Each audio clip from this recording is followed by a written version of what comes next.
Today on the DML News Podcast, the left continues to crybaby about Trump deporting terrorists. What is going on with these people? It just makes no sense. Plus, Trump is getting the support of Conor McGregor. People are just tired of migration all over the world. We're going to talk about that today and so much more. So get ready because it's all unfiltered. Dennis Michael Lynch gives you his word, and he will never let you down. He will always fight for America.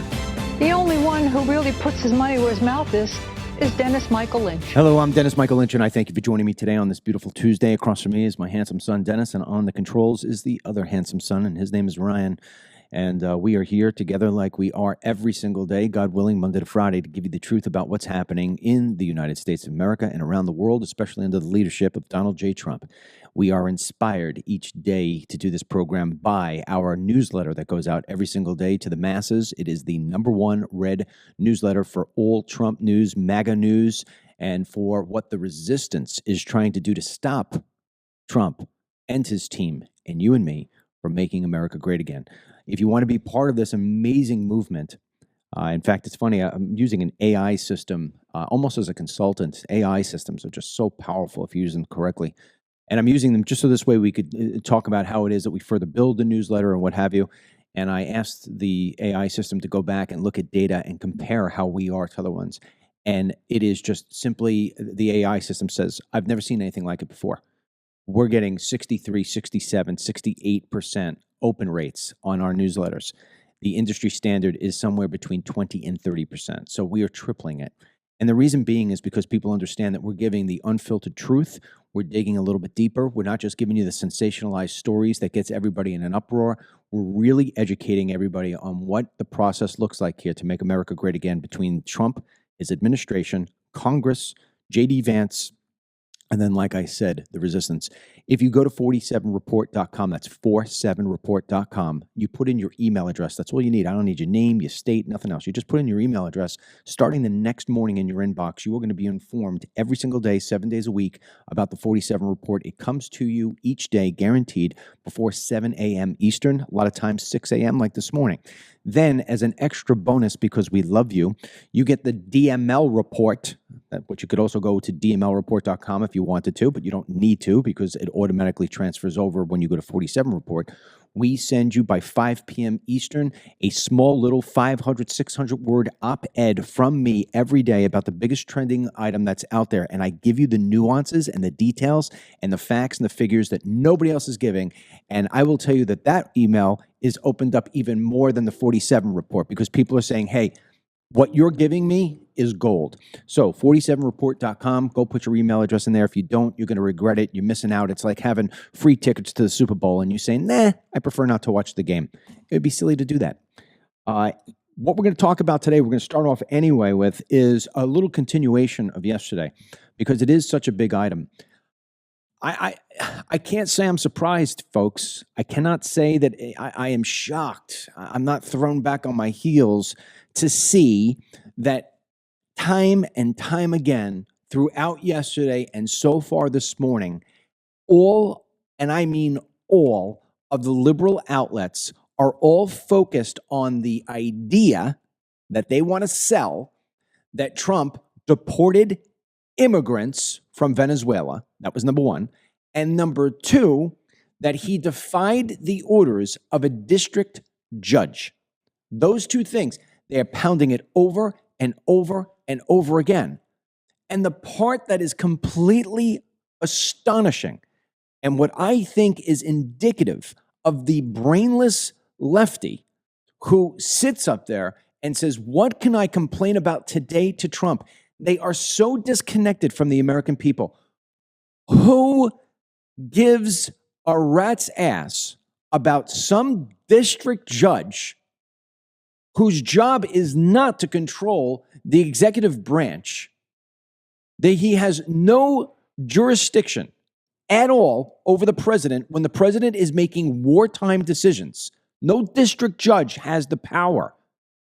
Now, you may say, what, wartime? Are we at war with Venezuela? We are at war with Venezuela. You know, when we created the Aliens Enemies Act, this was the founding fathers who created it, because they recognized that there would be a time in this country to where an enemy from abroad may have its citizens here legally or illegally. And therefore, if we are at war with that country, we do not want to have those people in our country because they could be spies, they could be foot soldiers, they could be anything and everything that is detrimental to your safety. The founding fathers, before there was anything like a bazooka or a tank or a flying drone, they were able to see far ahead at what was going to come. However, they may not have understood the process and the machinery used to get here, like airplanes, but they understood the process of protecting a country from foreign invasion. Now, the days of, Columbus getting on a boat, or anybody else, the Spanish Armada getting on a boat, and, Spanish fleet coming to St. Augustine, Florida, and shooting cannons, those days are over. Now, instead, we have more sophistication. And so we have to take yesterday's laws and apply them to today. In the same way that the 14th Amendment was created to protect slaves and their offspring, it wasn't designed to make it so this way Lolita, or anybody else for that matter, can come from a foreign country, walk over our border, plop a baby, and boom, that person's a U.S. citizen. That was not the design of the 14th Amendment. But what was the design in the Enemies Act was to protect us. That was the key. Protect the sovereignty and the safety of the people of the United States of America. That's what Trump has the power. That's what the Constitution instills into the powers of the president. And there is a separation of powers here. The judge who runs over a district does not supersede the powers of the president when it comes to foreign enemies invading this country. Now, with that said, there is an invasion. Venezuela is a very dangerous and corrupt country. And we know that its leadership took the gang TDA and informed it to go to the United States of America. These criminals were let out of jails to come to the United States of America and to terrorize. You need to look no further than what was happening in Colorado. Everybody's seen those videos where TDA is just going over and taking over complexes, apartment complexes. They have an actual manifesto that says to shoot and kill police officers. These are the most dangerous gang members in the world, bar none. We've marked them as a terrorist group. And so President Trump was taking Venezuelan illegal aliens who are also gang members and now terrorists. Think about the lineup of these people, and deporting them using the Enemies Act. So this way, they didn't have to go through the nonsense of asylum claims and sitting in front of some bleeding heart liberal judge. That's what it was designed to do. But yet, as we showed you yesterday, and it's continuing here today, tenfold, the media is only focused in on one thing. Trump didn't listen to the judge. We have a constitutional crisis, they say. I'm going to start off with a video right now from CNN, Caitlin Collins, who is now the new Don Lemon in a skirt, as far as I'm concerned. And she is up there against our excellent press secretary, trying to make it sound as if President Trump has broken some constitutional law, has broken some major thing that's going to bring America to its knees. Never once does she ever reference terrorists or these horrible gang members that have done horrible things to American citizens. Ryan, play the video, please. About the judge's written order, which hit the docket Saturday night at about 7:26 p.m. But he issued a verbal order before that at about 6:45 and 6:48 p.m. based on the court hearing. A verbal order from the the bench. Does the White House feel the need to comply with a verbal order from this judge? Again, as I said, all of the planes subject to the written order of this judge departed U.S. soil, U.S. territory before the judge's written order. But what about the verbal order, which of course carries the same legal weight as a written order, and said for the planes to turn around if they were in Well, the air? there's actually questions about whether a verbal order carries the same weight as a legal order, as a written order, and our lawyers are determined to ask and answer those questions in court. Now, I have all the respect for our press secretary, and I think she handles herself as well as any press secretary I've ever seen in the days that I've been covering news and politics. However, she's not a lawyer. Now, I'm not going to play the 9-minute video for you, even though it would be highly entertaining and you would feel as if you were getting something from it, but I will summarize for you. Stephen Miller, who is an immigration hawk, who has been with Trump since the beginning, going back to 2016, was on CNN with another one of these freaking liberal wannabe sensations. And she tried to tell Stephen Miller that Trump is creating a constitutional crisis. And unlike the press secretary, who is trying to make a legal basis and a legal argument that doesn't even need to be made, Stephen Miller has said what I just said to you. A district judge has absolutely no oversight on the president of the United States in a wartime situation.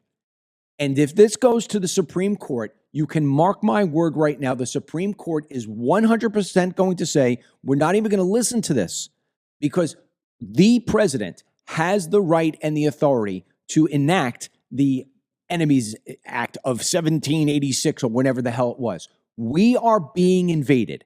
If you do not call TDA coming into this country and doing the things that it's doing to its citizens an invasion, I don't know what is.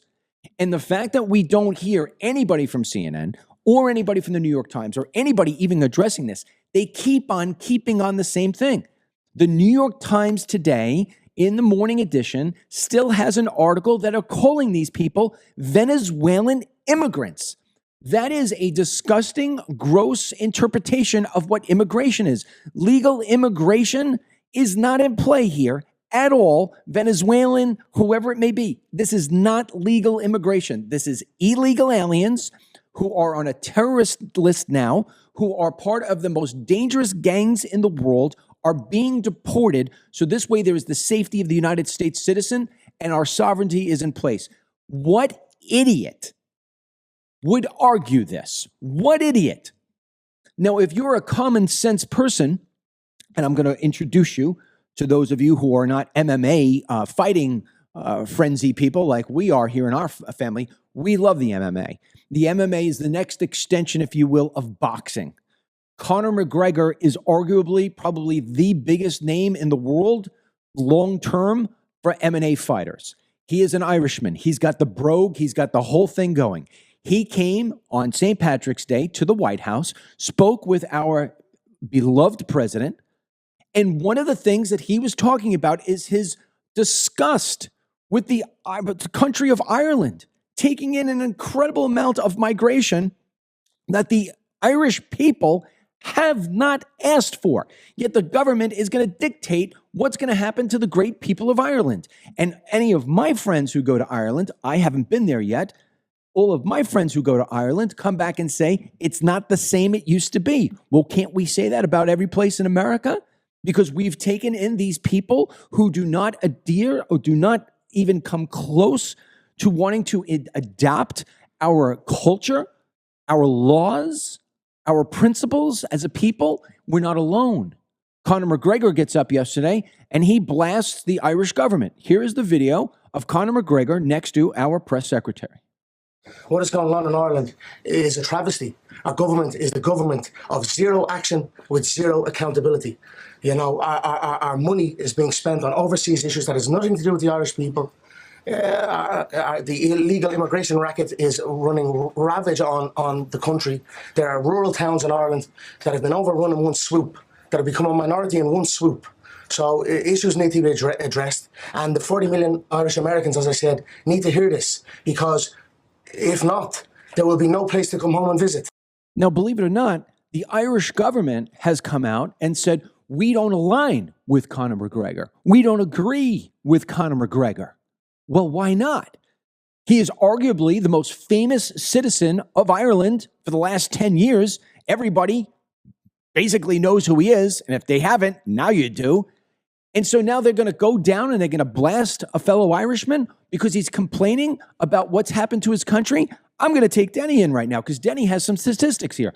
Denny, in terms of Ireland and how many migrants they have taken in and how that country has been sort of soiled like the UK, if you will, explain the numbers. Well, I mean, you got an island here of about a little over 5 million people. And as of right now, population total, 20% are foreign born, which is a little over 1 million. So think about that for 1 second. Wait, 20%. That means that if you go outside your door in Ireland at any given moment and there's 5 people, one of them is not going to be from Ireland. Yeah. How can you say that you can sustain the culture of a country when that's the case? And a lot of these people are of migrant status. I mean, if you look at the numbers, back in 2020, 2021, you're looking at the 80,000 range. And then in 2022, it skyrockets to 120,000. So, I mean, in total from 2020 to 2024, Ireland's taken in 500,000 migrants. And again, small island. Small island. Only so much space. And look, you know, it's funny because on St. Patrick's Day, it's the one day out of the year. It doesn't matter what you are. You could be Italian, you could be black, you could be Hispanic. It doesn't matter. For some reason, on that day, everybody just likes to be Irish, right? Yeah. Okay. So there's a certain Irish heritage that is highly respected by everybody. And so that makes part of Ireland special. If you destroy that, then the only thing that you're leaving are the hills of Ireland to be what Ireland is. And here's the thing. And I'm not purposely pointing fingers in the direction that I'd like to, because I'm going to be a little politically correct here because we are live on different platforms and I'd hate to see them turn me off so people can read between the lines. There is one group of migrants. You could get them in the UK. You could get them in Ireland. You could get them here in the United States of America. I invite you to Dearborn, Michigan. You get them everywhere. Nobody wants these people. Nobody wants them. Why is that? Look at the way they conduct themselves. Look what they do to people who are not favorable to them. And I'm talking about people who, of the same sex, holding hands, being married. They hate on everyone and nobody wants them. And yet the entire world, Dennis, continues to take these people, forcing them down our throats. And let me remind them, without even saying the religion of itself is trying to spread itself to be the number one religion to take over the world. And that is their trademark. That is their destiny in their own minds. And nobody is going to derail them. Well, clearly it's had the impact because besides the fact that no one's asking for them, it's impacted tourism. I think Ireland's tourism is down 30% this year. And I wanted to go for my birthday, but just even doing some research, it's almost laughable of what it's big, like Dublin, for example, what it's become. A lot of people who have visited, they as you mentioned, they walk through the streets and it's unrecognizable. It's not the Ireland that they thought they would be walking into. And that is the core of my conversation here, all right? What President Trump is doing and what Conor McGregor is appreciating is Trump is looking past all the fog that's created by the courts, the fog that's created by the media companies, the fog that's created by these social media companies, and by all these groups that will try to mark you with the big R. You know what I'm talking about, the word that has completely lost its meaning. And what Trump has said time and time again, especially in his new 2.0 Trumpism, I'm not listening to that anymore. Now, here's what I truly believe happened with what happened flying these planes to El Salvador. Do I think that those planes were already in the air? I don't know. Maybe they were.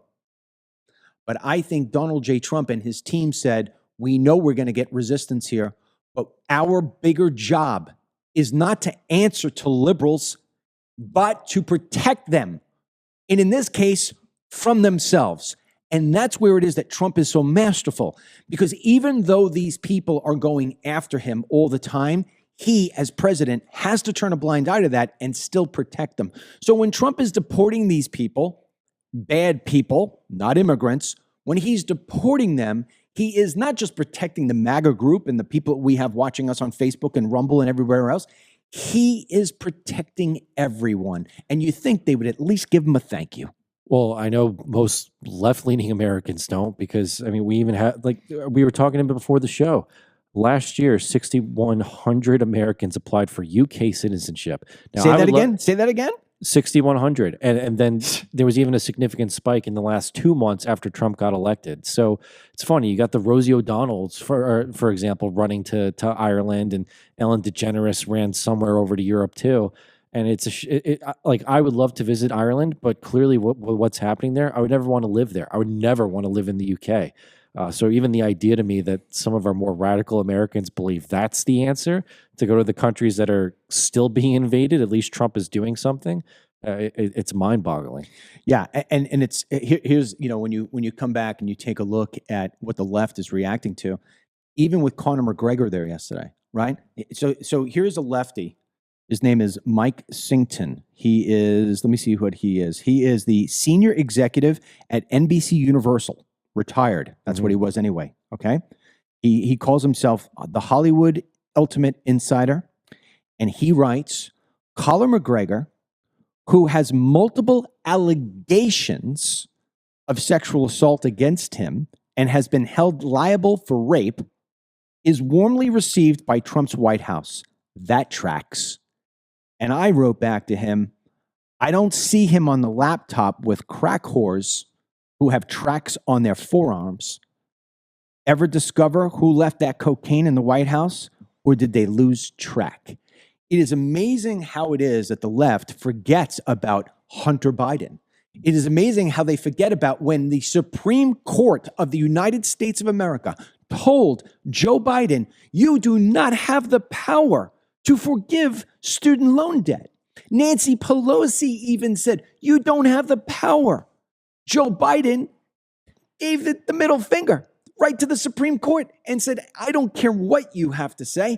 I'm giving out these student loans for free. You don't have to have any kind of debt anymore, especially if you're somebody who's a minority and all this other different jazz. And now, because Trump is deporting violent people who kill for a living, they are going to call them immigrants, and they are going to call Trump as if he is creating a constitutional crisis. It is amazing how they do that. And it is amazing how they'll take somebody like Conor McGregor and they'll absolutely destroy this man based on allegations, when meanwhile, the president that this guy is defending, Mike is defending, his son has got himself in the most despicable positions with the most despicable people. Some of them, we have to question their age to begin with, on a laptop doing things that are unbecoming of any human being, let alone the president's sons. Doesn't exist. We were told these were Russian propaganda videos and pictures. And then on top of that, do you ever recall one of Trump's kids undercutting and selling American information, who Hunter Biden did with a Ukrainian energy company?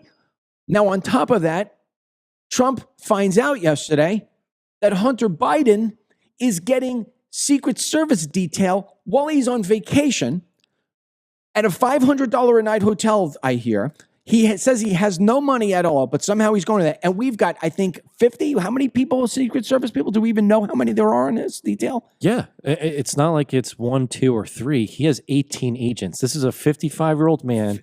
And I could give some detail there. Yeah. So with former presidents, you are allowed, based on the principles here, to have Secret Service agents for children of former presidents under 16. I don't think Hunter Biden fits that circumstance. Hold on. He's probably, see, Hunter Biden's confused because he loves to be around 16-year-old girls, maybe. Well, yeah, there you go. Different story. But that's a different video for another time. Let's get Trump's reaction when he finds out from the press that this is actually taking place. Ryan, do you have that video clip? Let's play it, bud. Sir, there were 18 Secret Service agents protecting Hunter Biden in South Africa this weekend. Who's paying for that, and do you plan to revoke the Secret Service protection? Well, we have done that with many. I would say if there are 18 with Hunter Biden, that will be something I'll look at this afternoon, okay? Sir? I just heard about it for the first time. So you have 18 Secret Service going, where is he exactly? In South Africa. In South Africa. And South Africa, you know, is on a watch list, you know that. Because what they're doing to people is brutal. And I've stopped having money go to South Africa, you know that. Billions of dollars. So he's in South Africa. That's very interesting. All right, I'm going to take a look at that. Thank you very much. So Trump, hours later, writes a whole little, well, I don't know what you call it. He revoked it. He revoked, I'm trying to think of what the note would be that would it be called. It wasn't an executive order or anything like that. He just stopped. It was like a memorandum. A memorandum, that's what it was. He said no more for Hunter Biden. He ain't getting this freebie. Think about the irony of this. He just talked about how South Africa right now are killing white South Africans. Like there's the genocidal issue over there. And yet Hunter Biden is choosing to vacation there at a ritzy resort, knowing that he isn't going to be subject to that because he's got the protection of 18 guards or agents, at least until Trump found out and completely revoked the status. Something tells me his vacation's probably ending a little early. Absolutely. And he extended that revoking to Ashley Biden as well. More curiously, who's 43 years old. More curiously, I'd love to see who's paying for that vacation. Very, very curious to see who's that. But let's take what Trump is doing here with the whole Biden thing another step further. We talked about this yesterday. We're going to continue it today because there's a nice new video we have to show you. You're going to love this, especially if you're on Facebook. Do me a favor. If you're on Facebook right now and you want to piss off a liberal, hit the share button. Let's get back to the days where a DML podcast was getting 5,000, 10,000, 15,000. That's what we need. We need the voices of truth to get out everywhere, and you are the conduit for that to happen. Hit the share button. Now, with that said, Trump basically comes out and says, Joe Biden used AutoPen for all those pardons. So those pardons for Anthony Fauci and General Milley and those freaking scum that sat on that committee, that J6 committee, including Adam Kizinger, Liz Cheney, that's over, man. Those pardons don't count. I'm saying they don't count. These people are free to be prosecuted. Now imagine you're sitting there and you're Adam Kizinger and you're in your car and you gained a little weight since the last time you were on TV, and you're sitting there and you're like, oh my God, wait a second. I thought I was protected. Well, Adam, why would you need to be protected if you didn't do anything wrong? That's the other thing, amazingly. Whoever gets a pardon for something that they didn't do. I mean, the Democrats don't think things out, right? But Trump does. And so now Adam Kizinger, who has no microphone anymore unless they put him on CNN, because, you know, that's how hurting CNN is. They'll just take anybody and anything. Here is Adam Kizinger calling out President Trump, begging him to take him to court. I guarantee you this, if I had a crystal ball, I can't tell you what the lotto numbers are going to be tomorrow, but I can vision Adam crying sometime in the future. Play the video. So I just saw that Trump is like threatening the January 6th committee again. Listen, this dude knows, he knows that this is like the thing that embarrasses him. He won't admit it embarrasses him because he's trying to like pretend like he didn't do anything. He's obsessed. He's more obsessed with like me and Liz Cheney than his freaking golf score. Hey, Trump, bring it on, dude. You weak, whiny, tiny man who, by the way, I saw a picture of you this weekend. You're hiking up your pants now to really just below your man boobs and you're sweating so much. Like, looking pretty bad there. But bring it, man.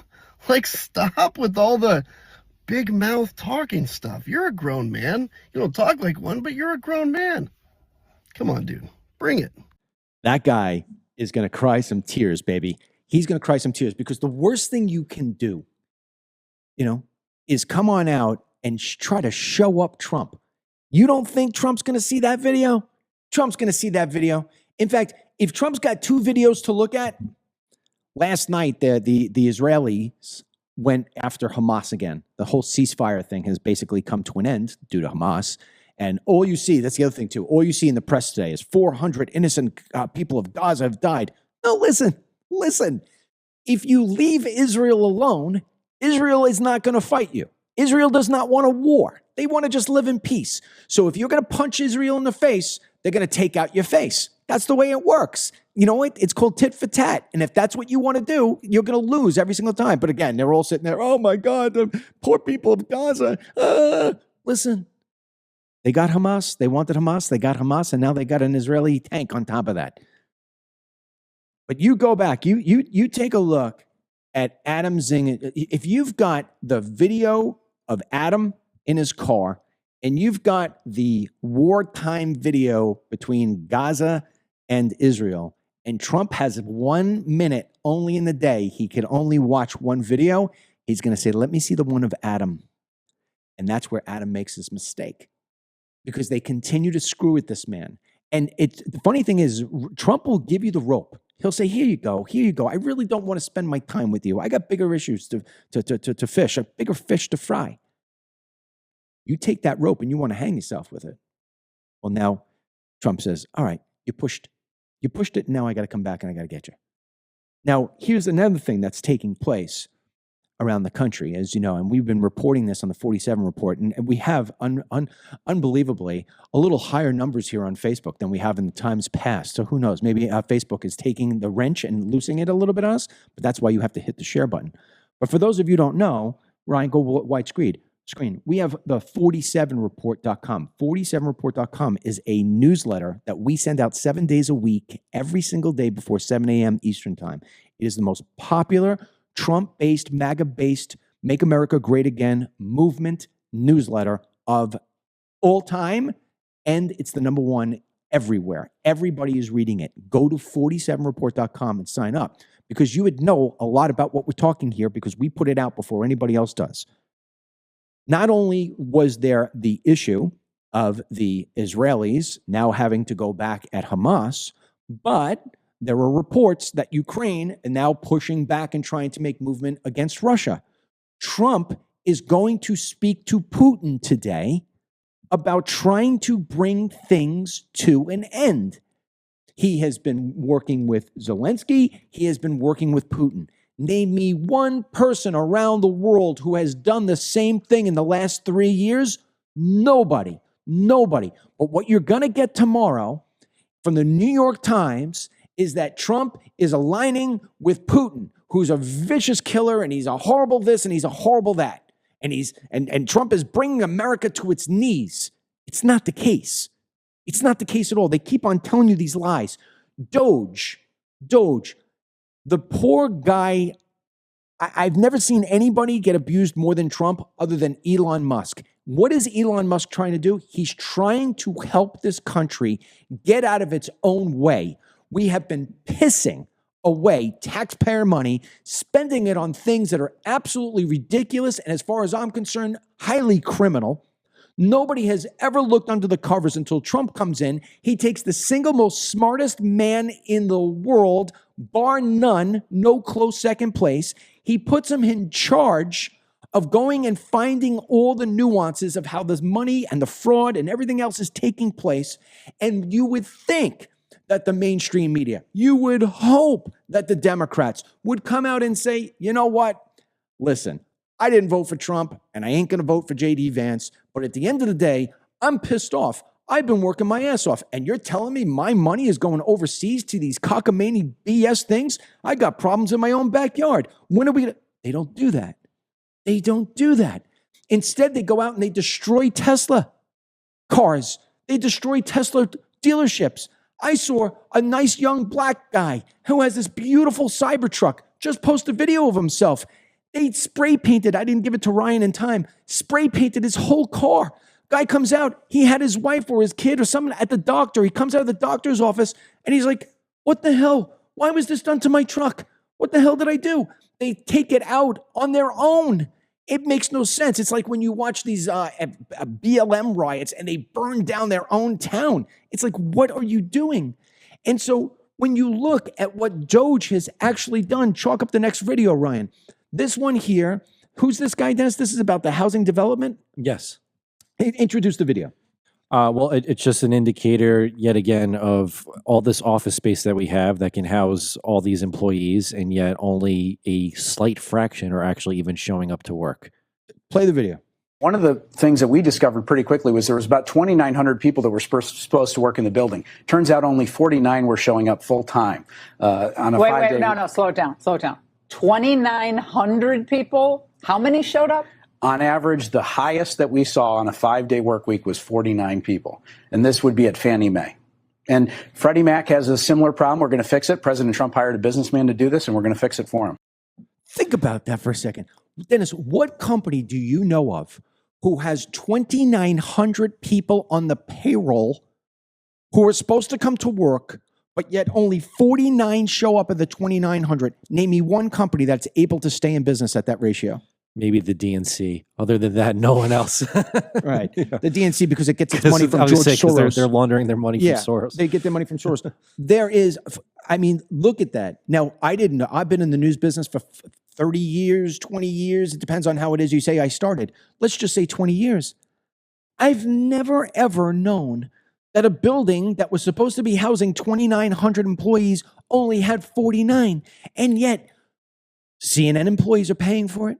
I'm paying for it. You're paying for it. We're all paying for it. But yet we're the only people who are complaining about it. We're the only people who want to see it fixed. All these other people are trying to get it reversed as if they want to continue having 2,900 ghosts being paid for. It doesn't make any sense, Denny. Then you take a look at what now the French are saying.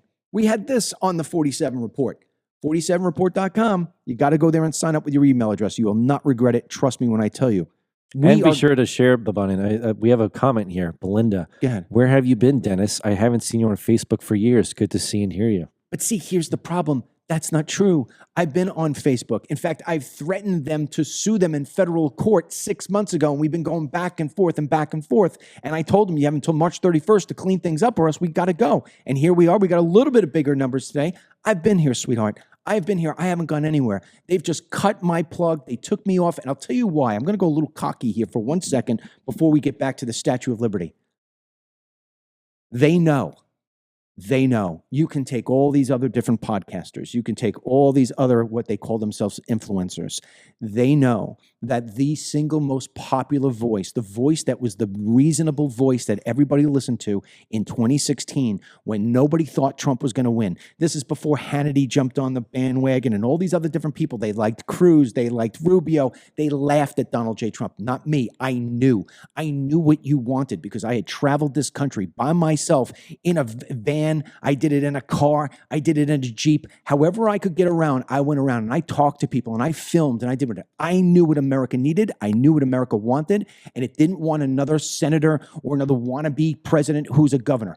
It wanted an outsider, and Donald J. Trump fit that perfectly. And when I started coming on Facebook and I started doing walk and talk videos, those things were shared millions of times, hundreds of millions of video plays. I created Diamond and Silk. I wound up getting the Trump organization sending me an email to Trump's #1 girl who right in the office. She says, "Thank you for what you've done." Yes. And so what do? They silence that voice. They try to squish that voice. They try to discredit that voice. But this is in the same way you've got Trump 2.0, you got DML 2.0.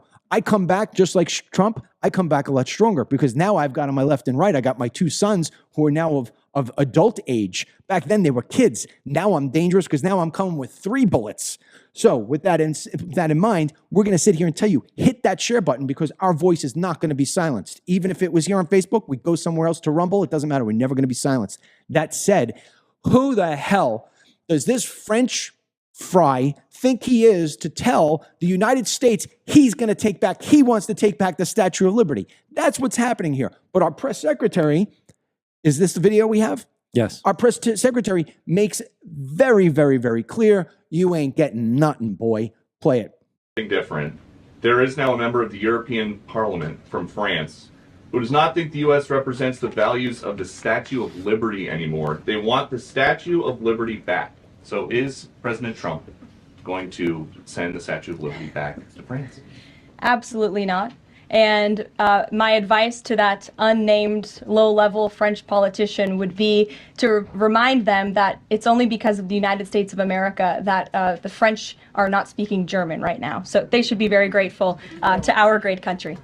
She's remarkable, Dennis. I love, you know what I love about her? She's young. And despite being young, usually when people are young like that, they're learning on the job. She sounds and appears like a 40-year veteran. I mean, let's go back and compare her to the last one we just had in there under Joe Biden, the Raggedy Ann wannabe, right? I mean, you got to be kidding me. It's so night and day. Thank goodness we got somebody who's articulate and who's going to defend the American people. And this is what's happening. This Trump movement, this whole Make America Great Again, this is not just a hat. This is not just an emblem. This is not just something that you see flying on a boat during a parade. This is a movement in the United States of America where people from all over the world, I just yesterday was celebrating St. Patrick's Day with a bunch of friends, and people from Canada were visiting this club that we went to. It's like a golf yacht club. My buddy took me there. I got to meet these people. And what did they do the whole time? All they did was talk about how they love what Donald J. Trump is doing with the country. They wish Canada would do the same thing. There is a movement going worldwide. The Democrats are falling. I mean, they're falling from any sort of grace, and I say that lightly, that they ever had. And so, yes, there are going to be many different days where we're going to watch the stock market feel like it's going to crash. And there are going to be tons of crying babies from the Middle East on television and in the nightly news. You have got to understand, there's that old saying, no pain, no gain. No pain, no gain. This is going to be an unnerving, unpleasant, uneasy process. You can't make America great again by just snapping your fingers. You have got to change. You've got to rattle the cart. You've got to flip it upside down, get rid of all the bad stuff and flip it back upside down. We're all going to be in for a little bit of a ride, including nausea, myself included. I've been sitting here saying, oh my God, I'm losing so much money in the stock market, but I know it's going to come back. You got to know it's going to come back. Same way that I'm coming back to you, the people on Facebook. Oh my God, I haven't seen you in years. Dennis is just telling me some of the statements here while we played a video. Yeah, you haven't seen me in years because they took me away from you. Don't let that happen again. Go widescreen, Ryan. 47report.com. We figured it out. And maybe that's why these social media companies are starting to figure out that they can't hold us back anymore. The number one way for us to get you is to have your email, newsletters twice a day. They can't stop us. 47report.com. So somebody like Belinda or somebody like Joe or somebody like Kevin who has written on here so far, I haven't seen you in years. You just jumped up. Now you can see me every day because I'm going to have you via email. Every single day, twice a day. They're never going to take us away. And we're going to get out the message of what Trump is doing, despite all of the mainstream media's attempt to stop it from happening. Dennis, you seeing anything that's interesting? Yeah, well, I do have Gladys has a question regarding Putin and Trump. But before we get that, a question from Chris. How is it exactly that you could say this is live when you already know the contents? It is not live. Why lie? No, we are live. What? We gather the clips and all the video segments beforehand. We discuss what we're going to talk about, and then Ryan records it, and we are definitely live. Not live. Ryan, go here. Here, you ready? My cell phone right now says 10:44 a.m. Yeah, okay? we are You can't live. fake that. So, but I guess You're always gonna so. get That's just morons. confirmation. But I'll go to Gladys's question. She wants your take on how you think the Trump's talk with Putin will go today. Look, Vladimir Putin has a lot of respect for Donald J. Trump because Vladimir Putin, and I don't mean this in a bad, negative way, he is cut from the same sort of cloth that a guy like Trump is, or a guy like I am, or a guy like Bongino is, or a guy like Tucker Carlson is. We all will say what needs to be said, and we're not going to hold back. We're not going to play politically correct. We're going to do what's best based on common sense, pride, and nationalism. Now, with that said, Vladimir Putin recognizes that Donald J. Trump can control a lot of different things, bad and good, for Russia. We could put sanctions on Russia that will just drown them for tens and tens of years. So what he's going to do is he's going to have a respectful conversation with Trump, and Trump is going to give him that same respect back, understanding that Russia is the number one nuclear arms holder in all of the world. And so these two leaders are going to sit down, just like a husband and wife would sit down and have the same kind of conversation of respect when they're talking about one of their kids. And the two of them are going to try to hash out a place to where peace can be found. Now, understand this, and I wrote this about this on the 47 report. I did this on a Sunday op-ed. I do Sunday op-eds from the 47 report. I explained about how it is that we get to a peaceful resolution with Putin. I went back a couple of weeks ago. Understand that we are going to have to give a concession to Vladimir Putin. There is no way at all that he is going to say, yeah, I'm just going to walk away. He's not going to put egg on his face. He's going to need something. Trump understands that the worst thing that can possibly happen for the United States of America is that the number one economy in the world, which is China, with the number one population in the world, China, with the number one growing military in the world, China, and the number one nuclear holder in all of the world, Russia, become peanut butter and jelly. We are in big trouble if that happens. So Trump has multiple different things that he's balancing. Could you imagine Joe Biden have to do this? That's why he never had the meeting. That's why nothing ever got fixed. Trump is going to be able to negotiate a deal with Putin where this comes to an end, where we can stop spending our time, resources, and energy on a war that we should have nothing to do with, and we could get back to a place where America can be number one in the world again and not be at any kind of, clash with the biggest enemies that we have, especially when those enemies are coming together to try to make one big unit that overshadows who we are and what we have. Question from Yvonne. Have you considered being included in the White House press box? No, I haven't, and here's why. A, I live in Florida, and B, is because I can let all those press people sit there. They get one question. It goes back and forth. Any question that I would ask would be the same thing that somebody else would ask. Where my talent is breaking things down and explaining them to you with honesty, trust, and passion. And so I'm much more powerful here, especially when you hit the share button, especially when you go to 47report.com and put your email address in it and you join the Marine Corps of MAGA, if you will. That's how it is that we get the message out. That is definitely more powerful. This is why, no joke, this is why Dan Bongino had such a hard time deciding what to do. Do I give up my podcast and my voice for MAGA, or do I go in and I try to solve the problems that are being faced by every American in terms of a very dirty FBI? And you know what I think he came up with?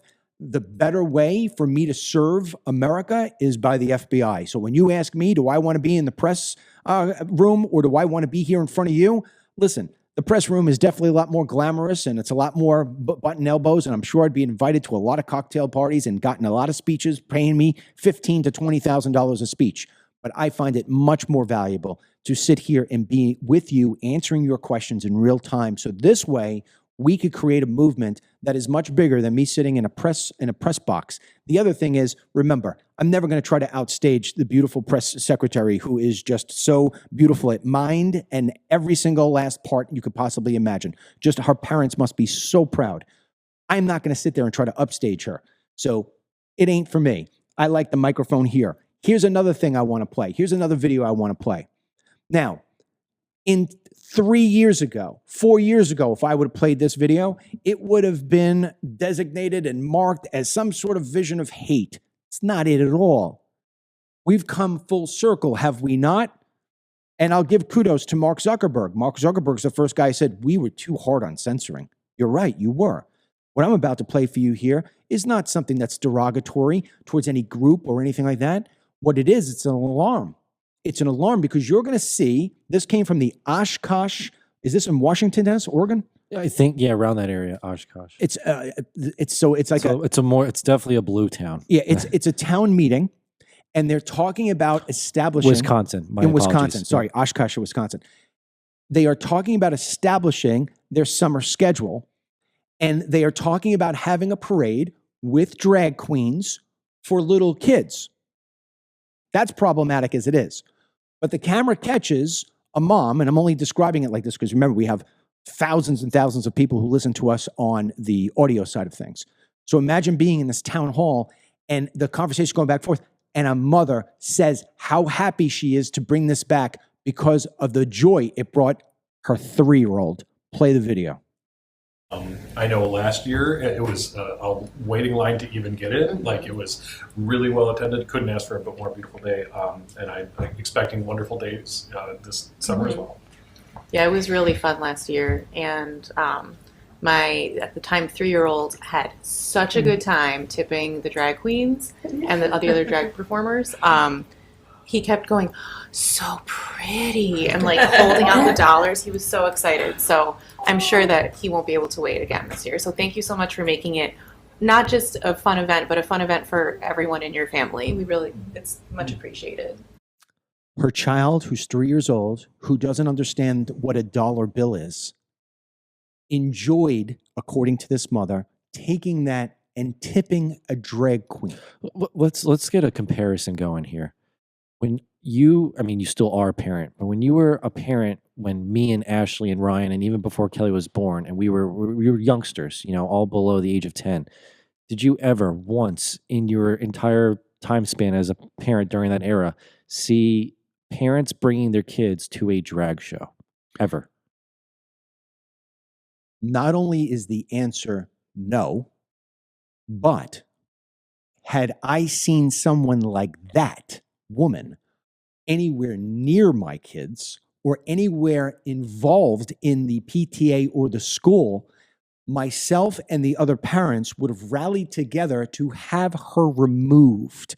But see, what she's in a petri dish. Yes. And all those people there all agree with her. And that's why that disease metastasizes. Because it's insanity that we are now in a day and age where there are parents who say, oh yeah, do we take them to the park today? Or do we take them to the drag show at the library where the man's pretending to be the woman with the fake boobs on the chest? It's crazy. But you know what I mean? Like that was when I'm 29, when I was 9 years old, you never once took me, obviously not, but or even walked by something that was a thing. No. It's crazy. And look, the key for a 3-year-old, I mean, I've had 4 children, and I know that all the people, the thousands and thousands who listen to us today, they're all parents and grandparents as well. When you're a parent, you and your brother haven't gotten here yet, but when you're a parent, it's unbelievable what comes over you.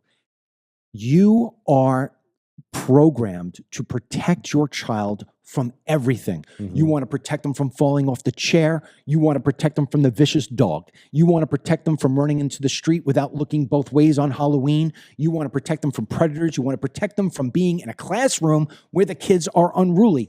All these different things that you want to protect them against disease. You take them to the doctor. You get this, you get that. It is inherent in every parent to protect your child. So if you're going to take your child and put them in front of an adult who, as far as I'm concerned, if they're not doing it 100% for entertainment purposes, they are doing it because they don't have all the things firing correctly in their head. And you're going to expose your child to that? You're going to tell your child to take a dollar bill and stick it in the panty? I mean, what's next? You're going to invite that person over to babysit your child, and then you're going to wonder why your kid's a freaking mess later on in life? This is a problem of massive degree. It's not about hate. It's not about a group. It's about what is right and what is wrong for a child. You know, one of my favorite places in the world, or I should say at least in the United States of America, because I'm not worldly traveled, but in the United States of America, one of my favorite places, Dennis, and you know this, you've been there with me before, is down in Key West. Key West, Florida has got to be the most diverse place you could possibly be. You're going to have college kids. You're going to have people my age. You're going to have people in their 60s and 70s and 80s. You're going to have There's gays, families down there too. You'll see families, gays, straights, everything, every color. The ships are coming in. You're going to have people coming off on going out on the cruises. And there is a section of Key West, about a block, it used to be a lot bigger, where the streets are painted in rainbow and the drag queens are outside in the front doing their show. I am the first person to drive past that with my friends, honk, and just think it's fun. But I will not go in. I do not go in. I do not celebrate it. I do not give fuel to the fire. That's my choice. If somebody else, an adult, wants to go in because they find that to be entertaining or whatever, that's your choice. But when you drag a child and you don't give a child the choice, well, then why don't you just put lighter fluid in a bottle instead of milk? I mean, you're destroying your child's chance. You're putting them in unfavorable places to where those things are going to be built into their memory.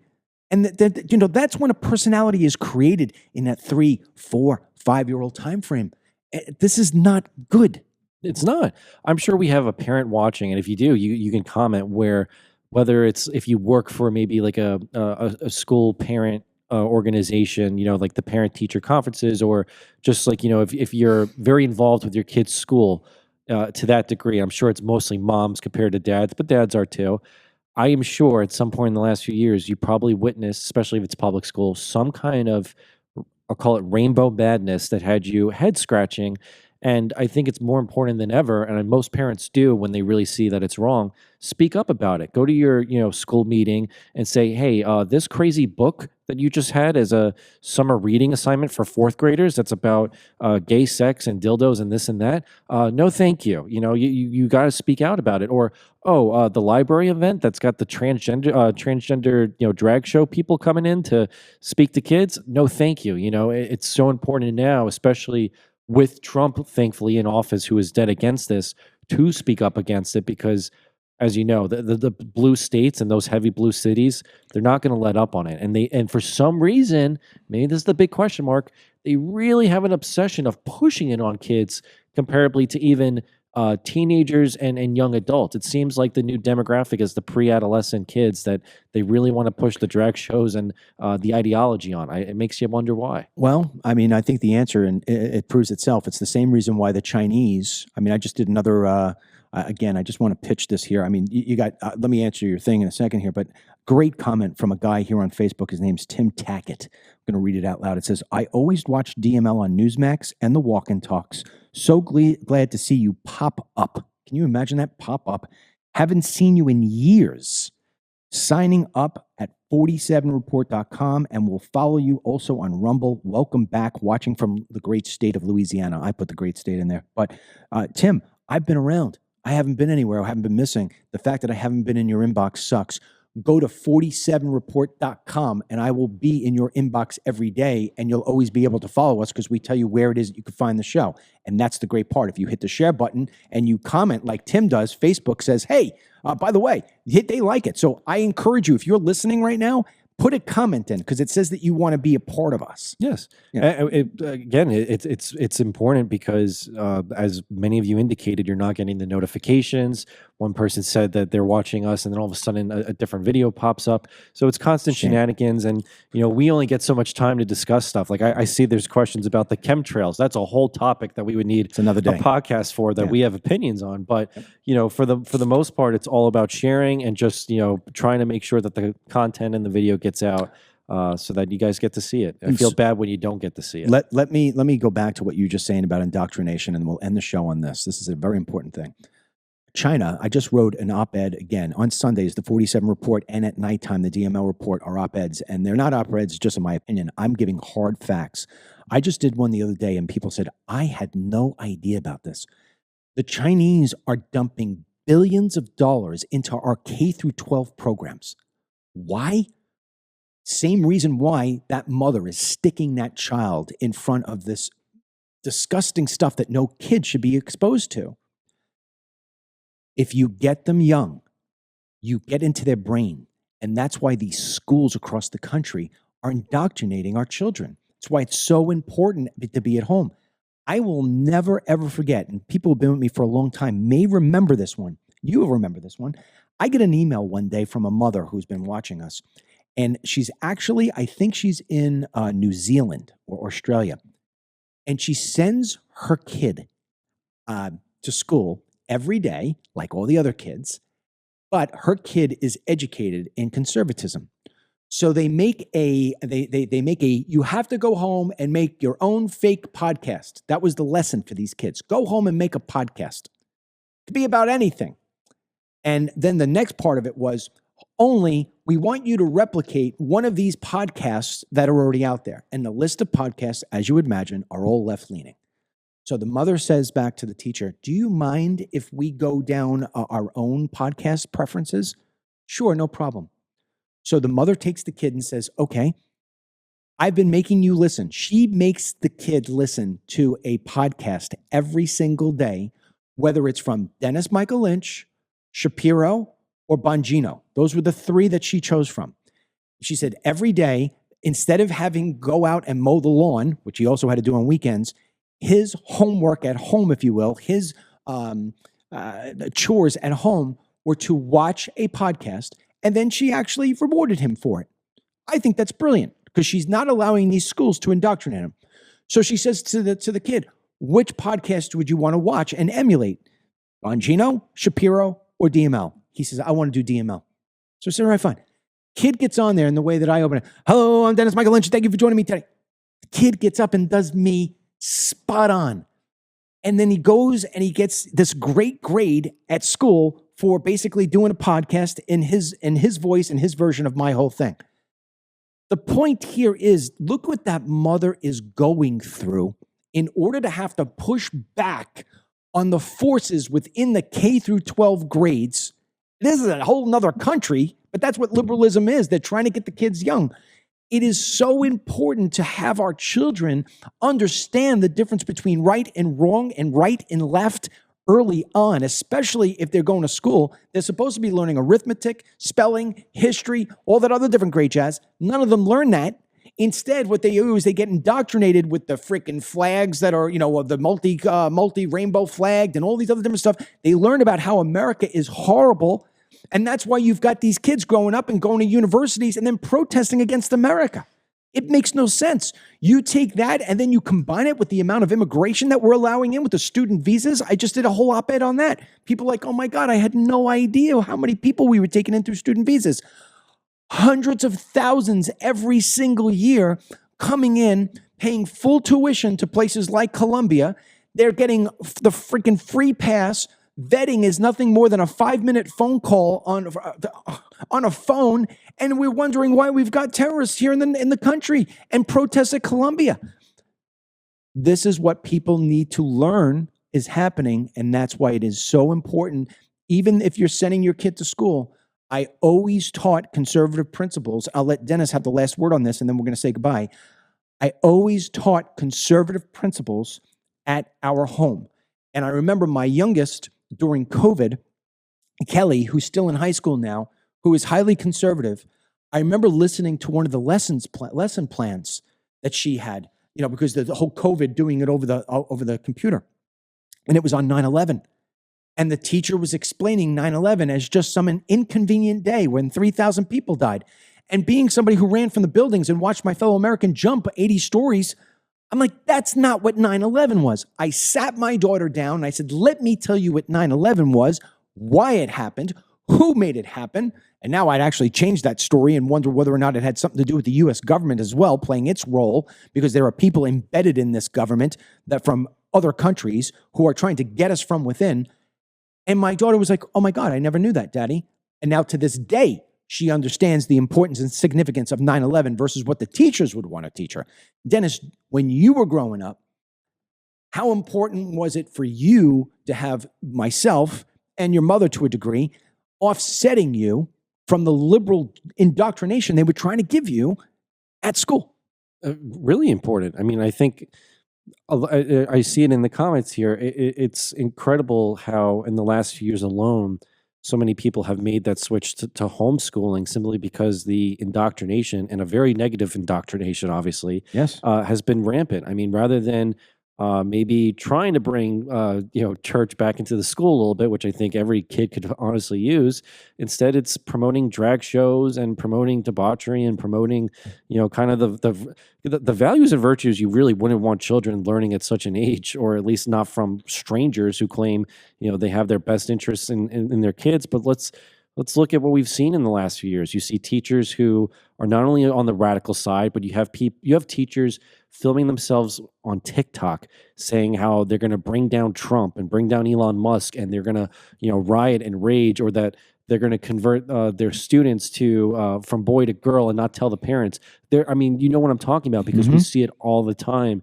And I'm not a parent yet, but I get worried. I'm like, how would I comfortably put my kid in a system the way I see it now? I mean, we have a friend that we just talked to who is looking to be a teacher in the academic world, and he's even scared what he's seeing. Instead of learning reading and writing and math and science and good values on how to be a good person, how to do your taxes, how to maybe fix up a car, you are learning bogus material that will not only never be relevant, but it's kind of ruining the psyche of our children. They're thinking incorrectly in a way. and I want to be very, very distinct here, especially for the gods who run these platforms.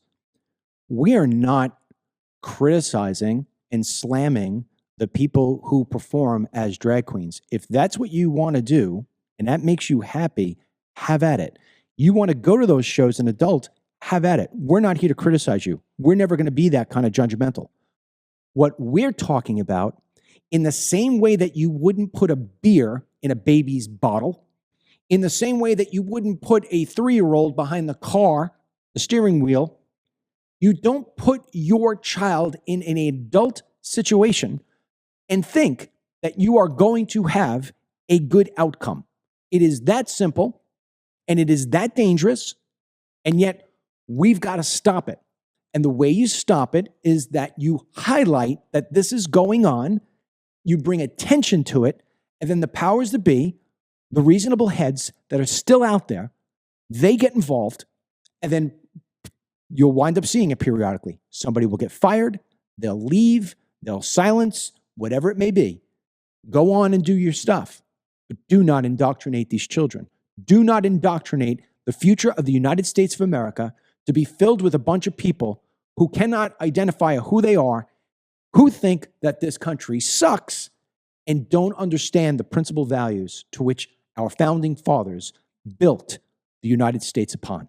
That's my last word there today. I want to remind you all there who got access to us again, and albeit still in small numbers, 47report.com.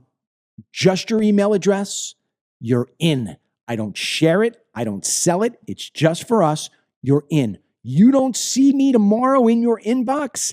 Guaranteed. Go to your spam, mark it as this isn't spam, put me back in, always interact with the newsletter, giving us a 5-star, 4-star, whatever you want. It says to Gmail, it says to Hotmail, I want this. Make sure I get it. And that's why our open rates are through the stratosphere. Dennis also has a little something. He's going to hold it up here. I'll explain it while he holds it up. What we do is we have an incentive program for you. If you share the newsletter and you get people to register on the newsletter, the system tracks that. We send you out a free 47 report coaster, and we give you a letter and say, thank you so much. We actually mail it to you, so you become part of us. 47report.com. And like I said, not only you get that in the morning, but in the afternoon, you will get the DML report on top of that.